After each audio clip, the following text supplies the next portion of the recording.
بالومين وراسية وصلت إلى ناصر ومع عماد الحوسني. عماد أخذها خطوة أولى إلى كماتشو، هياها للسفاح، جول! سفاح الأهلي عدى وراح.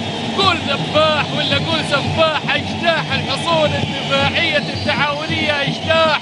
هدف أول يأتي عن طريق فيكتور سيموس، أول أهداف هذه المباراة، بكرة ولا أجمل، بكرة ولا أروع، اتهيأت مباشرة من كاماتشو، أودعها فيكتور سيموس كما يريد وكما يحب جمهور الأهلي، وعانقت شباك فريق نادي التعاون. شوف الروعة من جديد، شوف الوضعية الأجمل، وهنا السفاح يعدي، عدى وراح، جول أول، هاتها من الشبكة دوسري، هاتها من الشبكة دوسري، أول أهداف هذه المباراة في الدقيقة 17 من شوط المباراة الأول عن طريق فيكتور سيموس، يسجل هدفه الشخصي الخامس في هذه المسابقة. إذن